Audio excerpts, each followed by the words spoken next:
사람의 말에 여러분 힘이 실리려면 그 삶이 뒷받침되어야 한다는 것은 누구나 아는 사실입니다. 왜 목사들의 말에 요즘 사람들이 귀를 기울이지 않을까요? 그리고 사람들이 그 말을 믿지 않을까요? 아마도 그것은 목사님들의 이 설교와 또 삶이 일치하지 않기 때문에 그런 것 아닌가 생각해 봅니다. 요즘 참 말 잘하는, 말을 잘 전하는 그런 목사님들은 굉장히 많은 것 같습니다. 타고나신 분들, 또 달란트를 가지신 분들, 그런 분들이 참 많은 것 같습니다. 하지만 말은 좀 어눌해도 그 삶이 참 향기 나는 그런 목회자들은 찾아보기 힘든 것 같습니다. 저를 포함해서. 지난주엔 참 비통하고 또 부끄러운 그런 일이 있었습니다.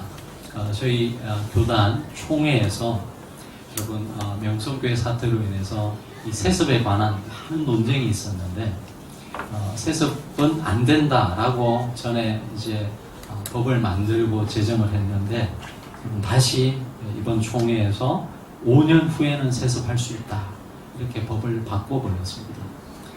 명성교회 하나 때문에 이 법을 바꾸는 이런 일이 생겼습니다. 여러분 차라리 만들지 않았으면 세상 사람들이 이렇게까지는 욕하지 않았겠다 싶은 생각이 들면서 참 자괴감이 들고 또 목회자의 한 사람으로서 여러분들에게도 참 미안한 마음을 감출 수 없습니다. 근데 참 또 의아했던 것은 총대로서 참여한 분들이 1200명이었는데 그 중에 800명이 찬성을 했다는 거예요. 아마도 여론에 휩싸여서 전에는 지난 해에는 반대를 다 하신 분들이 아닌가 생각되어지는데 시간이 지나면서 이렇게 800명씩이나 찬성을 했다는 것에 또 다시 한 번 더 놀랐습니다. 아마도 자기들 마음속에는 어쩌면 세습하고 싶은 마음이 참 많이 있었지 않겠나라는 그런 생각을 해보게 됩니다. 교단의 평화를 위해서 했다라는 그런 명목을 이야기했지만 사실은 교단의 평화를 위해서 어쩌면 하나님과 또 사람과의 약속을 저버린 그런 결정이었다라고 생각합니다. 한 교회가 안정화될지는 모르겠지만 그로 인해서 수많은 교회들 또 수많은 교인들이 교회를 떠나는 그런 결과를 앞으로 초래하게 될 것 같다라는 생각을 해보게 됩니다. 이처럼 그 명성교회 사태도 여러분 그 문제들을 다 이렇게 뒤집어 보면 사실은 만몬을 섬기는 교회의 모습들이 원인이 되었다라는 것을 알 수가 있습니다. 세습 그 자체도 문제지만 그 세습으로밖에 그 문제를 풀 수 없는 구조 자체가 더 문제인 거죠. 말로는 하나님 나라 하지만 사실 많은 종교 지도자들의 그 관심은 이 세상 나라에 더 많은 관심을 가지고 있다는 것을 그들의 삶이 보여주고 있습니다. 삶이 실리지 않는 말은 그런 면에서 힘이 없는 것이죠. 그러니 어떤 사람을 평가할 때 여러분 그 사람이 어떤 말을 하는지도 굉장히 중요하지만 그 사람이 어떤 삶을 살아가느냐 하는 것은 더 중요한 이야기입니다. 저는 오늘 우리가 읽은 이 본문에서 두 부류의 사람들을 비교해서 여러분과 함께 말씀을 묵상해 보고자 합니다. 그들의 삶을 통해서 과연 복음적 삶이라는 것은 어떤 것인지를 여러분과 함께 생각해 보려고 합니다. 아나니아와 삽비라 사건을 통해서 교회 안에 거룩한 경외심이 일어났습니다. 그리고 많은 사도들을 통해서 표적과 기사가 일어나면서 수많은 사람들이 주님께로 돌아오게 되었습니다. 하지만 그러한 일들이 자신들이 누리고 있었던 기득권을 포기하게끔 만든다라고 위협감을 느꼈던 정교 지도자들이 그 사도들을 붙잡아서 옥에 가두는 일이 벌어지게 됩니다.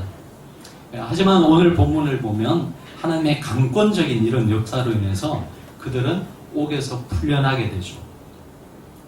이거 참 소설 같은 이야기 아닌가 그렇게 생각하시는 분들도 없지 않아 있겠지만 오늘 우리가 읽은 이 5장에 일어났던 이런 일들이 오늘날에도 일어나고 있다는 것을 여러분 선교사님들의 그 선교 보고를 통해서 듣게 됩니다. 기독교 서점에 가시면 믿음의 글들 홍성사에서 나온 책 중에 하늘에 속한 사람이라는 책이 있습니다. 중국 지하교회의 윈 형제라는 분이 쓴 책인데요. 그 책에 보면 이분이 오늘 우리가 읽었던 이 사도행전, 사도들의 이 기적과 표적을 똑같이 경험합니다. 이 중국 공안들에게 잡혀서 지하 감옥에 갇혀 있는데요. 하나님의 강권적인 역사로 이 감옥을 나오게 됩니다. 나오는데 간수들이 이 사람이 이게 나오는 거를 의식을 못하는 거예요. 결국은 여러분 이분이 독일로까지 가게 됩니다. 여권도 없는데 독일로 가는 그 과정을 그 책에 보면 담고 있습니다. 여러분 사람이 생각할 때는 불가능한 일이지만 오늘도 하나님은 하나님의 일들을 행하고 계신다라는 것을 보게 되죠. 아침이 되면서 종교 지도자들이 이 사도들을 신문하기 위해서 감옥에 사람을 보내서 데리고 오라고 말합니다. 근데 보니까 이 감옥은 텅텅 비어 있는 것입니다. 감옥 문은 여전히 잠겨 있는데 이 놀라운 일들을 경험하면서 부하들이 돌아오게 되죠. 당황을 하게 됩니다. 근데 어떤 사람들이 와서 보고를 하는데 그 사도들이 성전에서 말씀을 전하고 있다는 것입니다. 그래서 그들을 다시 불러와서 신문을 하게 됩니다. 아마도 종교 지도자들은 당장이라도 이 사도들을 없애고 싶었지만 오늘 말씀을 보면 백성을 두려워해서 그렇게 하지 못했습니다. 불려온 사도들은 당당히 말합니다. 당신들이 십자가에 죽인 바로 그 예수께서 살아나셨다는 것, 그리고 그 일에 자신들이 증인이라는 사실을 당당히 말하게 됩니다. 이렇게 말하자 그들이 화가 나서 당장이라도 사도들을 죽이려고 합니다.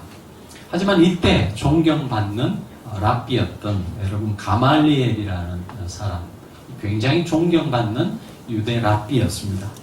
이 가말리엘이 이런 제안을 합니다. 여러분 역사 속에 있었던 이 드다와 유다라는 인물을 이야기하면서 사람이 일으킨 일이라면 이건 시간이 지나면 자연스럽게 줄어들고 사라질 것이다. 그러나 만약 이 일이 하나님께로부터 나온 것이라면 여러분이 하나님을 대적하는 것이 되니 우리가 두고 보자. 한번 이 일이 어떻게 되는지를 두고 보자 라고 제안을 합니다. 많은 종교 지도자들이 그의 제안에 찬성을 하면서 결국은 이 사도들을 채찍질하고 위협하면서 다시 보내주게 됩니다. 자, 이것이 오늘 본문 우리가 읽은 내용입니다.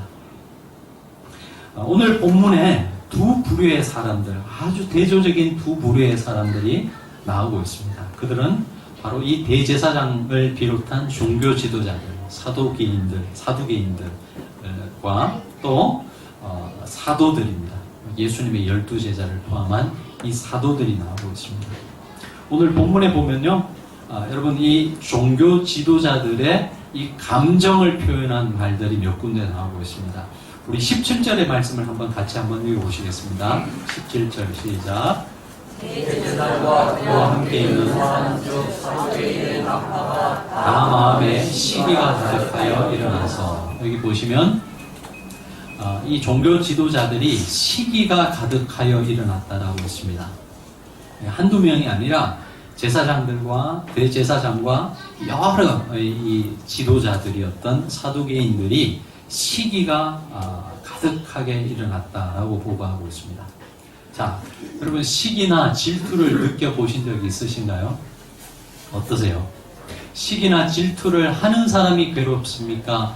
그 시기나 질투를 받는 사람이 괴롭습니까? 하는 사람이 괴롭죠. 그리고 사실 시기나 질투를 받는 사람은요, 자기가 시기나 질투를 받는지조차도 의식을 못할 때가 참 많이 있습니다. 자, 여러분 어떨 때 시기나 질투를 하시죠? 어떤 사람들에 대해서 여러분이 시기나 질투하는 마음이 생깁니까? 보통은 여러분들보다 못 살거나 아니면 뭐 잘 못 배웠거나 형편이 안 좋은 분들에 대해서 여러분 시기와 질투를 잘 느낍니까? 그렇지 않죠. 대부분은 어떻습니까? 여러분들보다 잘 살거나, 그렇죠? 나도 살 만큼 사는데 나보다 조금 더 잘 사는 친척이 와서 자랑을 하면 배 아픈 게 사람의 마음이죠. 그렇죠? 네, 나보다 형편이 좋은 사람들, 좋은 조건에 사는 사람들에 대해서 보통은 시기와 질투를 느끼죠. 근데 오늘 본문에 보면요, 대제사장과 사두개인들이 이 사도들을 향해서 시기했다라고 나와 있습니다. 여러분 좀 의아해 하지 않습니까? 좀 이상하지 않습니까? 우리가 객관적인 입장에서 본다면 누가 누구를 시기해야지 맞죠? 사도들이 자기들보다 더 사회적으로 잘났고 더 잘 살고 더 많은 정치적 권세를 가진 이 종교 지도자들을 향해서 시기와 질투를 갖는 것이 일반적이지 않겠습니까? 근데 오늘 말씀을 보면 반대로 되어 있다는 것이죠. 종교 지도자들은 모든 것을 가진 사람이었습니다. 사실 그리고 이 사도들은요, 저 갈릴리 아주 변방에서 고기 잡던 별 볼 일 없는 사람들이었습니다. 교육의 혜택도 받지 못했고 또 가진 것도 별 것 없는 그런 사람들이었습니다. 그런데 왜 그런 그들을 이 종교 지도자들이 시기했을까요? 아마도 그것은 이 사도들이 사람들의 마음을 얻었지만, 이 사도들은 사람들의 마음을 얻었지만 이 종교 지도자들은 그 당시 사람들의 그 마음을 얻지 못했기 때문이 아닌가 생각되어집니다. 자신들의 비하 아무것도 아닌 자들이 이 대중의 인기를 여러분 얻으니 그것을 지켜보는 종교 지도자들의 마음이 배아픈 것이 당연한 것이겠죠. 반면 사도들은 어떻습니까? 수많은 사람들이 그들을 따랐습니다. 그러나 사실 사도들은 처음부터 사람들의 마음을 얻기 위해서 그들이 그런 삶을 살아간 것은 아니죠. 부활하신 주님을 증거하고 주님의 종으로서, 주님의 제자로서 삶을 살아가다 보니까 수많은 사람들이 그들을 따라오게 된 것입니다. 그리고 이들은 전혀 종교 지도자들에 대해서 여러분 비교의식이나 그들에 대한 시기심이나 질투심은 없었어요. 그러나 반면에 이 대제사장과 사두개인들은 그들을 향해서 시기와 질투를 갖는 모습을 봅니다. 여러분 우리가 2주 전에 여러분 우리가 다문화 친구 초청 잔치를 했는데 그게 함께 하면서 정말 기뻤습니다.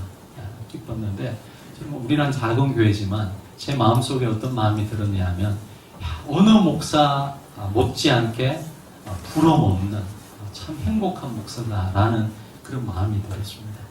여러분 그냥 립 서비스가 아니고요. 제가 뭐 아주 안정되고 수많은 사람들이 모이는 그런 교회에 가서 목회하라고 해도 그러고 싶은 마음이 별로 없더라고요. 시간이 지나면 모르겠습니다만은 정말 그 함께 하는 사람들이 다 기뻐하면서 섬김을 받는 분들이나 또 섬기는 우리 교인들이나 한 마음이 되어가지고 섬기는 그 모습을 보는 목회자의 기쁨. 여러분은 잘 모르시겠죠. 네. 제자들이 그랬다는 것이죠. 자, 두 번째로 이 종교 지도자들이 어떤 마음, 어떤 감정을 가지고 있었는지 26절의 말씀을 우리 같이 한번 읽어보시겠습니다. 시작. 성경 같은 자가 부하들과 같이 가서 그들을 잡아왔으나 강제로 못하면 백성들이 돌로 칠까 두려워하느니라. 여러분 두려움이 그들의 마음에 있었습니다. 근데 이것도 여러분 잘 이해할 수 없는 부분입니다. 왜 권력을 가진 이 종교 지도자들이 정교일치인 사회에서 종교 지도자들은 정치적 권세를 함께 가지고 있습니다. 이런 정교일치 사회에서 최고의 권력과 부를 가진 이 사람들이 왜 두려움을 가지고 있었을까요? 그리고 그들이 두려워한 대상은 누구죠? 백성들과 군중들이었습니다. 아마도 그들은 이 군중들이 폭도로 일어나면 자신들이 누리고 있는 모든 것을 잃게 될지도 모른다는 그 두려움이 있었던 것 같습니다. 그래서 이 사도들을 어떻게 할 수 없었던 것이죠. 이들에게는 하나님보다 사실은 사람이 더 크게 보이는 그런 현실 속에 살아갔던 것이었습니다. 그리고 그들이 두려워했던 또 한 가지 이유는 이들의 삶이 진리에 기초하지 않았기 때문에 그런 것이죠. 그러니 아무리 많은 부와 권력을 가졌다 할지라도 자기 주체적인 삶을 살지 못하고 누군가에게 의해서 자기의 삶이 영향을 받고 결정되어지는 이런 삶을 살아갔던 것입니다. 여러분, 정치하는 분들 대부분 이런 삶을 살아갑니다. 물론 누리는 것들이 많이 있지만 그 삶의 껍데기들을 다 벗어버리면요, 이분들은 자기 주체적 삶을 살기가 굉장히 힘든 사람들입니다. 왜냐하면 표를 의식하지 않을 수 없고, 그러다 보면 다른 사람들에 의해서 내 삶이 결정되어지는 거예요. 그래서 여러분, 사실은 정치인들은 여러분이 긍휼히 여겨주셔야 돼요. 긍휼히 여겨주셔야 돼요. 자, 반면에 여러분, 이 사도들은 어떻습니까? 어쩌면 자신들의 이 삶과 생명을 결정지을 수밖에 없는 이 종교 지도자들 앞에서도 전혀 두려워하지 않고 당당한 모습을 봅니다. 어떻게 이럴 수 있었을까요? 여러분, 하나님의 성령이 이들 가운데 임하니까 눈에 보이는 현실이 다가 아니라 눈에 보이지 않는 또 다른 현실이 있다는 것을 이 제자들이 절실히 느꼈던 것입니다. 그리고 앞에서 여러분, 그들이 그 감옥에서, 이 죽음의 공포가 스며 있는 이 감옥에서조차도 그들을 강권적으로 역사에서 빼내실 수 있는 이 하나님께서 그들의 삶 가운데 충만하게 함께 하신다는 것을 느끼면서 이러한 두려움으로부터 해방될 수 있었던 것이죠. 다르게 말하면 그들은 사람을 의식한 것이 아니라 눈에 보이지 않지만 그들의 삶에 함께 하시는, 현존하시는 하나님을 더 의식했기 때문에 그렇습니다. 여러분, 이들이 사람을 의식했다면 이들은 쉽게 사람들을 선동할 수 있었습니다. 어떻게 그럴 수 있었겠습니까? 여러분, 다 감옥이 닫혀 있는데 거기에서 하나님께서 강권적인 역사로 빼서 밖으로 나오게 하셨어요. 이게 얼마나 여러분 큰 경험입니까? 이 이야기들을 나누고 여러분 한다면 수많은 사람들을 쉽게 선동할 수 있었을 것입니다. 그렇겠죠. 자신들이 경험한 이 놀라운 하나님의 역사를 이용한다면 그들은 쉽게 사람들을 이용할 수 있었을 것입니다. 그러나 그들은 그렇게 하지 않았습니다. 그들에게 중요한 것은 자기들이 체험한 이 기적보다 그 기적을 일으키신 하나님과의 관계가 더 중요했기 때문에 그런 것이죠. 종교 지도자들은 두려워했지만 아무것도 아닌 이 사람들, 이 사도들은 두려움에 떨지 않았습니다.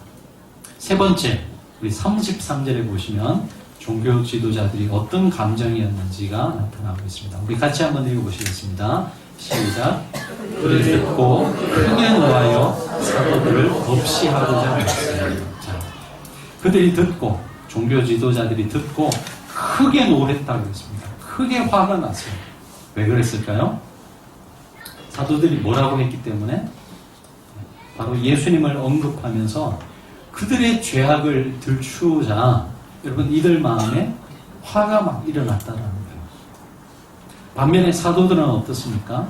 41절, 굉장히 중요한 말씀인데요. 우리 41절의 말씀도 같이 한번 읽어보시겠습니다. 사도들은 그 이름을 위하여 능욕받는 일에 합당한 자로 여기심을 기뻐하면서 공회 앞을 떠납니다. 자, 여러분, 이 종교 지도자들은 지금 화가 나가지고 자신의 감정을 컨트롤하지 못하는데 오히려 사도들은 그 마음속에 기쁨이 충만하면서 공의 앞을 떠났다고 했습니다. 자, 여러분, 근데 지금 이 사도들이 어떤 상황에 있습니까? 41절을 읽었지만 40절을 앞절을 보시면요, 종교 지도자들이 그들을 채찍하고 내보냈습니다. 여기서 채찍질은 여러분 어릴 적 부모님으로 맞았던, 어릴 적 부모님에게 꾸중 들을 때 맞았던 그런 회초리 정도가 아니에요. 예수님이 맞으셨던 채찍과 같이 한 번 맞을 때마다 살점이 떨어져 나가는 엄청난 고통을 수반하는 채찍질을 맞았습니다. 근데 그런 채찍질을 맞고도 여러분 이들이 기뻐하면서 기쁨이 충만해서 공의 앞을 떠났다고 했습니다. 이해가 되세요? 어떻게 이럴 수 있죠? 이 사도들은 조금 이 정신적 문제가 있어가지고 고통을 받으면 받을수록 더 기뻐하는 메조리스트 같은 그런 병자들입니까? 그렇지 않습니다. 여러분 성령을 받으면 우리의 이 감정이나 어떤 인간적 감각이 무뎌지는 것이 아니고요. 오히려 성령을 받으면 더 또렷해지고 우리의 이성은 더 냉철하게 됩니다. 그런 것들을 직관해 본다면 결코 이 제자들은 지금 어떤 성령의 충만함 속에서 종교적 어떤 환상을 보거나 종교적 감흥에 취해서 현실을 망각해버리는 그런 현실을 사는 사람이 아니었다는 거예요. 성령의 충만을 받으면 오히려 현실을 더 정확하게 직시하게 됩니다. 그럼에도 불구하고 이런 기쁨이 그들 마음에 충만했다라고 사도 누가는 우리에게 이야기해 주고 있습니다. 여러분 송명희 시인이라는 분 아주 오래된 분이지만 아실 겁니다. 여러분 지체 정신지체는 아니고 뭐라 그러죠? 그걸 뇌 쪽에 문제가 있어가지고 여러분 사지가 정말 뒤틀려지는 그런 분인데요. 여러분 보신 분들도 있으시겠지만 그분이 쓴 시가 바로 공평하신 하나님 나 가진 재물 없으나 여러분 잘 아시는 찬양이죠. 여러분 여성으로서 왜 일상적 삶을 살고 싶은 마음이 없겠습니까? 그분의 그 자서전을 보면요. 자신도 정말 멋진 그런 남자를 만나서 결혼하고 싶은 마음, 자녀를 낳고 그런 소소한 기쁨들을 누리고 싶은 마음이 있었어요. 근데 자기가 자기 자신을 봐도 어느 남자로부터 자기에게 와서 그런 제안을 할 수 없을 것만 같은 자기의 모습을 보는 거죠. 그러면서 자살을 하려고 시도까지 했지만 결국 자살도 자기 마음대로 할 수 없는 자기 삶을 자기가 어떻게 주체적으로 살아가지 못하는 자기의 삶을 보면서 절망하게 됩니다. 근데 결국 그 끝에서 여러분 이분이 하나님을 만나게 되고 그 하나님을 만난 그 감격 속에 여러분 지은 시가 바로 나 가진 재물 없으나 남이 가진 건강이 있지 않으나 남이 가진 지식이 없으나 하나님은 공평하신 분이라고 여러분 노래하고 있습니다. 여러분 우리가 그분의 삶을 보면 참 대단하다. 어떻게 저런 분이 저런 시를 지을 수 있을까? 라고 우리는 감격합니다만은 저는 그런 분들의 고백을 들을 때마다 그런 생각이 듭니다. 저 사람이 믿는 하나님은 과연 어떤 하나님이시기에 저 상황에서 저런 시를 만들어내게끔 하느냐. 그런 생각 안 드세요, 여러분? 물론 그 사람이 대단한 것은 사실입니다만은 그러나 저분의 입술에서 저런 찬양을 만들게끔 하는 저분이 믿는 하나님은 과연 어떤 하나님인가? 내가 믿는 하나님과 다른 하나님인가? 그런 의문을 가질 때가 종종 있습니다.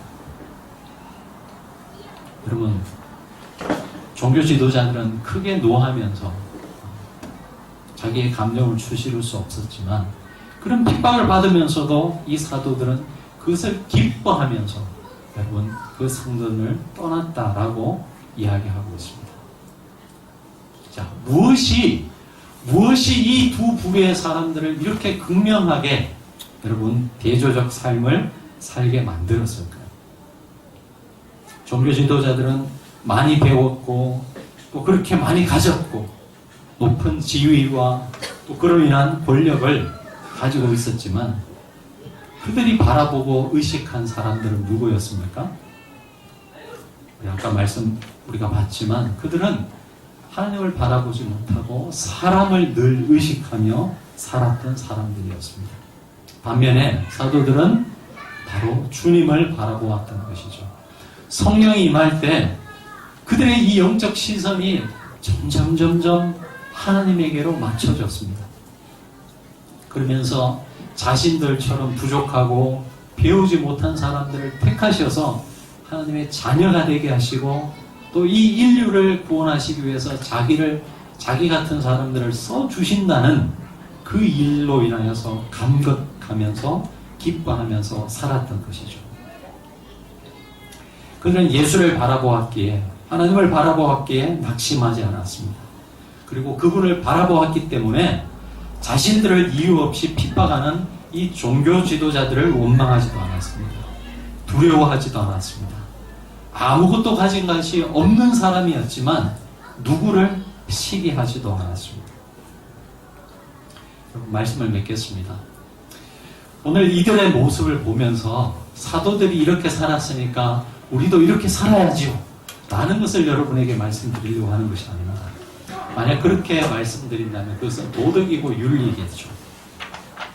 여러분, 예수 그리스도 안에서 거듭나고 중생을 경험하고 성령 안에서 새로운 존재로 살아가는 인생이 어떤 모습인지를 오늘 이 제자들의 모습은 우리에게 보여주고 있습니다. 여러분에게 말씀드리고 싶은 것은 이 갈릴리에 이름도 없는 이 어부들이 어떻게 이런 삶을 살 수 있었느냐 하는 것입니다. 이들로 하여금 이렇게 삶을 살아가게끔 했던 그 원동력이 어디에 있는지, 무엇이었는지를 여러분과 함께 고민해 보고 싶은 것입니다. 성령이 임하시고 하나님의 현실이 저와 여러분의 삶 가운데 더 정말 깊은 현실로 다가온다면 우리도 여러분 이런 삶을 살아갈 수 있을 것입니다. 여러분이 다른 사람들보다 더 풍성한 그런 물질을 가지고 있지 않다 할지라도, 세상적 명예를 가지고 있지 않다 할지라도, 여러분 이 하나님의 현실이 저와 여러분 삶 가운데 더 깊이 느껴질 때 우리는 그런 환경들로부터 자유하며 살 수 있을 것입니다. 채찍을 당하는 그런 모진 삶의 어려움 속에서도 여러분 우리 안에 일어나는 이 기쁨을 세상이 어떻게 할 수 없을 것입니다. 저는 우리 광야의 교회에 속한 성도 여러분 모두가 사도들이 누렸던 이 삶을 같이 누릴 수 있기를 원합니다. 그런 사람은 세상이 감당할 수 없는 사람들입니다. 여러분 바라옵기는 우리 한 분 한 분이 이 하나님의 놀라운 은총을 날마다 누리며 살아가실 수 있기를 주의 이름으로 축원합니다. 같이 기도하시겠습니다.